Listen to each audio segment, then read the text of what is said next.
Good day, ma'am. Today, I'm going to discuss the last chapter in this subject, Jose Rizal and Philippine nationalism. Let's start with Rizal concept of nation building. When we say nation building, this simply means the development of the nation or development of a country. And ito ang mga concept ni Rizal paano ma-attempt ang development ng Philippines.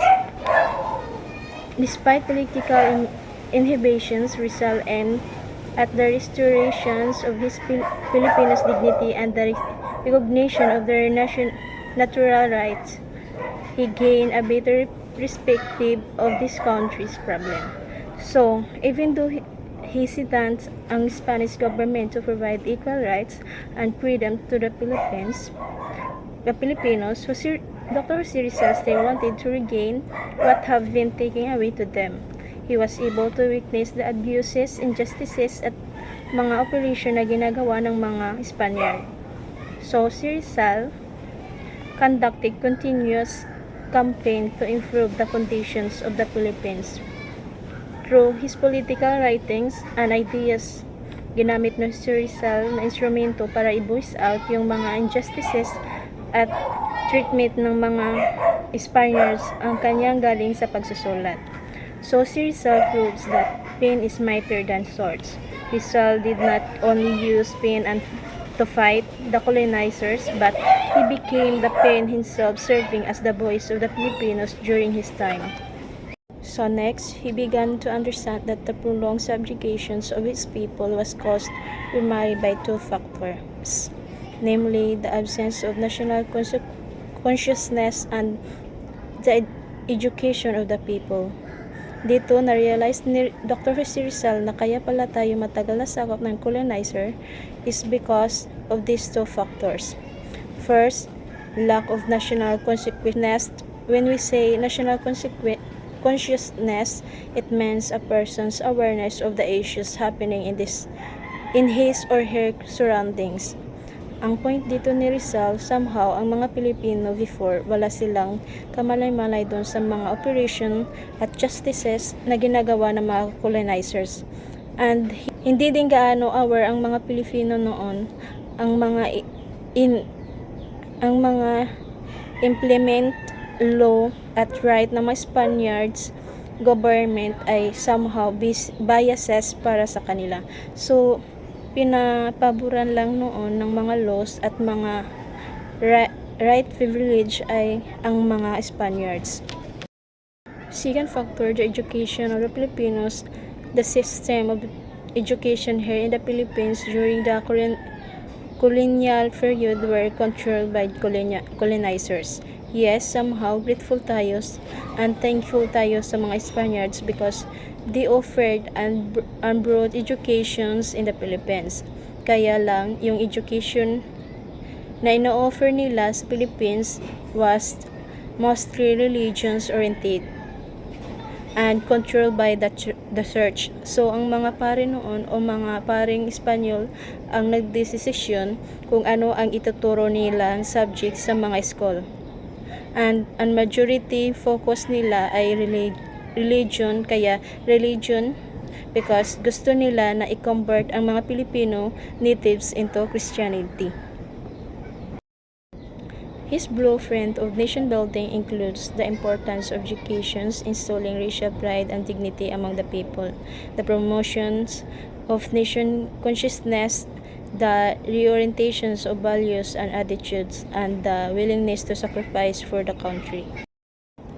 When we say blueprint, ang ibig sabihin lang nito ay plan or plano. Ang plano ni Dr. Jose Rizal para magkaroon ng development ng Pilipinas ay education. He always considered education as a medicine or something that could cure the problem of the Philippines. Sabi nga ni Nelson Mandela, education is the most powerful weapon we can use to change the world. That's true. Education is the power to improve the quality of the life of every individuals.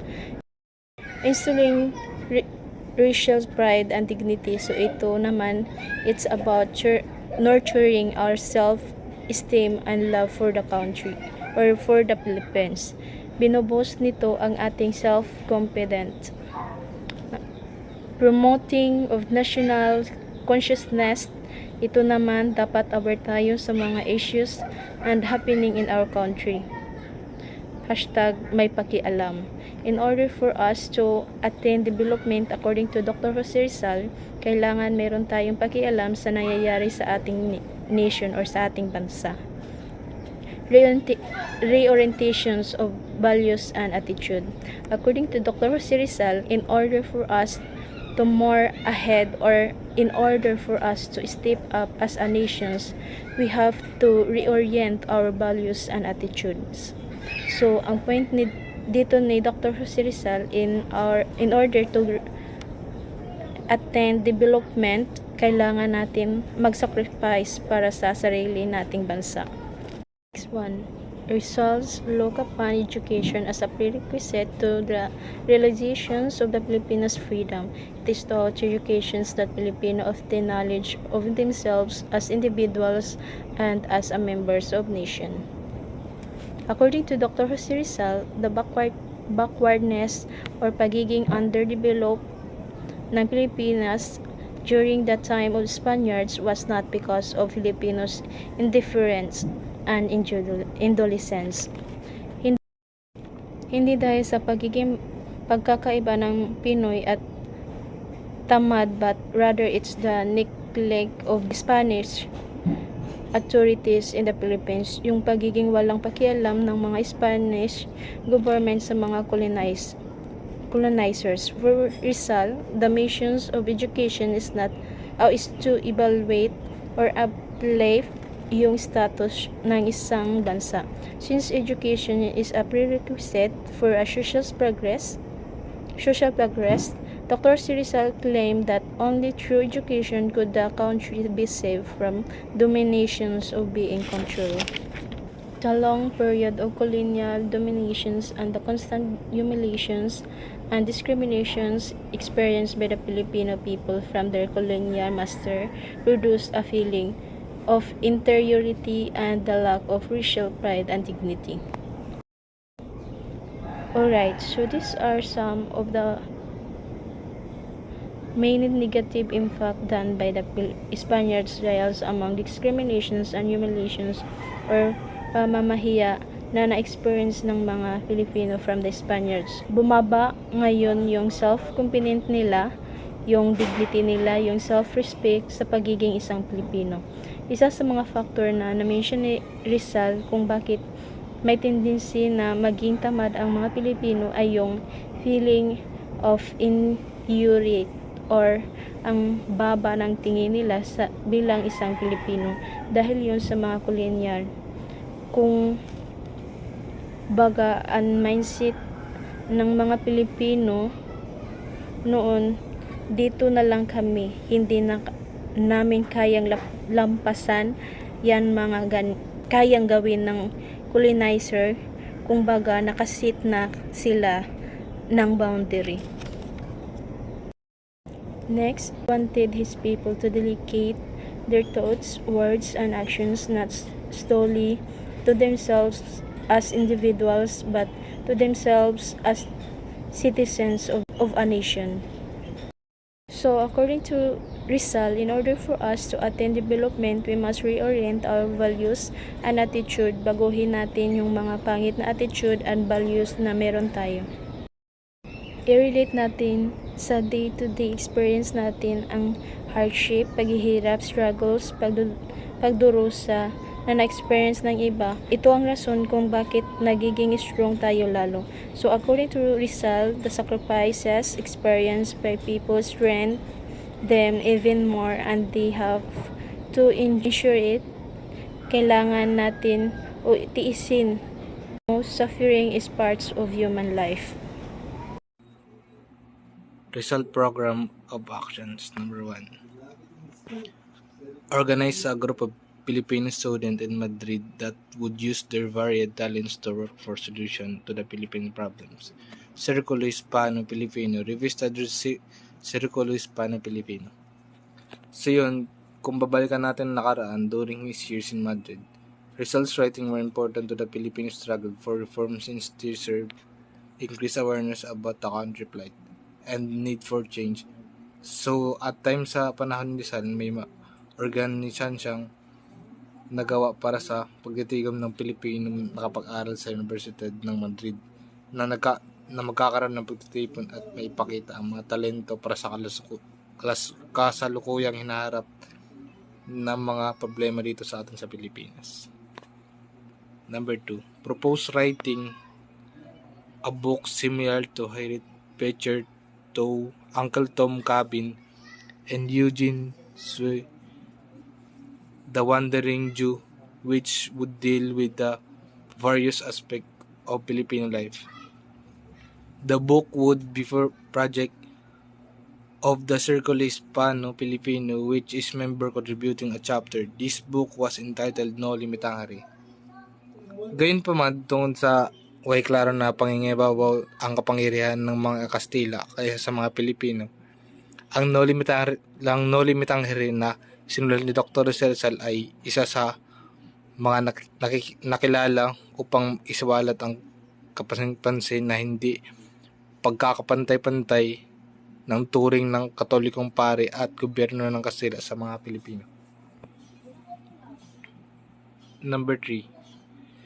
From the record in Vas Filipiniana collection in British Museum, Rizal had pieced together the past history of the Philippines, which revealed that even before the coming of Spaniards, the Filipino already had a developed culture, and these records he chose to annotate Morga Sucesos de las Islas Filipinas. Rizal claims na ang Pilipinas ay economically self-sufficient and has been a flourishing culture bago pa tayo sinakop ng mga Espanyol. To prove his claims, Rizal had to read Antonio de Morga's work to somewhat to justify a real condition in Philippines by the time the Spaniards arrived in our country. Number 4, he wrote The Indolence of the Filipinos, which came out as a series of Enciclos La Solidaridad from 15 July to 15 December 1899. The means of this was that Rizal was trying to explain why Filipinos never prospered under the Spanish colonization. Rizal contended the Filipinos were not inherently lazy. Their indolence was just brought about by the treatment of the Spaniards and some Filipino elites, unfortunately, towards the natives. Number 5. Feared the possibility of the Filipino censor to arms as a desperate means to fight. He wrote El Filibusterismo to show his countrymen the price they should be willing to pay and the problems they would have solved first before flagging the country to revolution. Isa din sa nakilalang sulat ni Rizal ay ang El Filibusterismo. Bago pa nakipagdigmaan at laban ng Pilipinas, nais na ipahiwatig ng ating sambayan ng Pilipino na hindi makatarungan ang pakikipagsapalaran ng mga Espanyol at sa ating bansa bago pa nangyari ang mga revolusyon. Number 6. He thought of showing the people how to organize themselves into compact homogeneous body in the Philippines. Rizal's major plan of organization was the establishment of La Liga Filipina, Philippine League. Dahil rin kay Rizal, siya ay nagsilbing inspirasyon sa lahat upang magpukaw ng mga Pilipino sa mga pang-abusong ginawa sa atin ng Espanyol at pagtrato ng mga Espanyol. Number 7, when he was departed to Dapitan, he had already accomplished the major part of self-imposed mission of redeeming the Filipinos from medical colonialism. His exile demonstrated the hero undaring efforts and continuing the program of action that he relentlessly pursued for the realization of his blueprint and nation building. At sa kanyang pagkamatay, ito ay naging kahulugan na tayong mga Pilipino ay dapat apihin o maging alipin sa mga dayuhan. Nakakalungkot man kundi ito ang daan kung bakit naging tumatag ang ating loob para sa demokrasya. So next, Rizal's program of reforms. The nationalism he thought his people did not end with the attainment of independence. He looked beyond independence to the progressive development of a new nations in politics, economics, technology, and education. His writing convey concepts that are applicable for all times, especially to the present, in all major areas of political, socio-economic, and educational reform, and his moral techniques and principles convey the essence of national awareness. In this portion, it's all about the techniques of results, somehow related conditions and issues na nangyayari dito sa Philippines or dito sa Pilipinas. So, ano ba ang pwede nating matutunan sa subject na Rizal? First, we can develop an appreciations and deeper understanding of all his sacrifices, and actually, pwede naman makadevelop tayo ng appreciation and understanding dun sa sacrifices ng iba pang Filipino heroes. As young adults, we are given the responsibility of governing our country's futures. So now, let's move on to the political and economic reforms. According to Dr. Jose Rizal, governments are established for the welfare of the Filipino. He wanted to inflict the following rights. Number 1, Magna Carta, protecting the life, liberty, and property of Filipinos. So when we say Magna Carta, it's a documents that consays rights and privilege of Filipino. So sa madaling sabi, isang dokumento na nagpuprotesta sa life, liberty, and property of Filipinos. Second, restoration. Number 2, restorations of the Filipino representations in the Spanish Cortes. Dati naman kasi meron tayong Filipino representatives sa Spanish Court, kaya lang noon 1837 na abolish ito, hindi na nabalik. Freedom of the press, of association or religion, and equality before the law. Kalayaan na i-voice out ang mga problema ng mga tao na hindi sila natatakot at hindi sinasakta ng gobyerno. Number 4, freedom assimilations of the Philippines. Ito naman ang kalayaan na bumuo ng mga grupo ng associations, ng organization, and then freedom of religion. Kalayaan mamili ng relihiyon, of course, equality before the law. Dapat ang batas ay para sa lahat at dapat walang kinikiligan. They call assimilation of the Philippines as the province of Spain. Para daw kung ano yung batas, law, na ini-implement sa Spain, yun na din yung ibibigay sa mga Pilipino, kasi nga ang gusto nila ay maging probinsya ng Spain ang Pilipinas. Next, educational reform. Rizal insisted that education is necessary condition to the free society. Education should liberate Filipinos from ignorance because education is an important ingredient in the task of nation building. He believed in education that is free from political and religious control. He asserted that reform cannot be achieved if there is no substantial liberal education. So Rizal really recognized the importance of education in the development of the country and its people. Napakahalaga ng education para kay Rizal, kaya ito ang ina-advocate niya. He always considered education as a medicine or something that could the problem of the Philippines. And he also believed in education that is free political and religious control. So dapat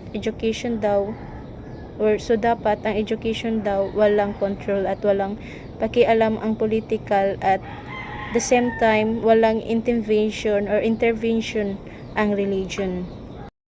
He left the UST to pursue his study at the Madrid Central University, which was a conformity with the ideas of Father Burgos. He strongly advocated that Filipinos should study abroad because overseas education was considered as essential step to achieving reform, and this thinking be shared with his only brother Fasciano. System of education is nothing more than repetitive prayer, more or religion and focus. The system of education is actually very repressive. Walang academic freedom ang mga estudyante, very backwarding yung progress, and at the same time ito talaga yung nag-exist noong time na to. Meron racial discrimination between Filipinos and Spanish student. That's why majority ng Pilipino reform, kung meron silang opportunity and privilege na makapag-aral, mas prepare nila na mag-aral sa Europe. And just like Rizal, doon din siya nag-aral sa Europe. Na-impluensyahan sa idea ni Father Burgos na okay nga ang system of education sa ibang bansa, at hindi alam ng magulang ni Dr. Jose Rizal or ni Rizal nang ituloy na kaniyang pag-aaral sa Europe. He wrote in 1890, which described the education of the masses under the Spanish regime. Rizal said the education of the Filipinos from birth until the grave is brutalizing, depressing, and anti-human. It is thought his scenario that he would better understand why Rizal was asking for a different education, a new idea of teaching the Filipino youth. Rizal believed that even modest educations, no matter how rudimentary it might be, if it is the right education for the Filipino, the result would be enough to weaken their ideas of perfections and progress, and eventually change would follow. To this scenario that we could better understand why Rizal was asking for different education, a new idea of teaching the Filipino youth. Rizal believed that even modest educations, no matter how rudimentary it might be, it is the right educations for the Filipino, the result would be enough to awaken their ideas of perfections and progress, and eventually change would follow. Some point dito ni Rizal, kahit ordinary education lang yan, gaano man yan ka-basic, it is the right educations for the Filipino, sapat na yon to awaken their minds, and positive things would follow.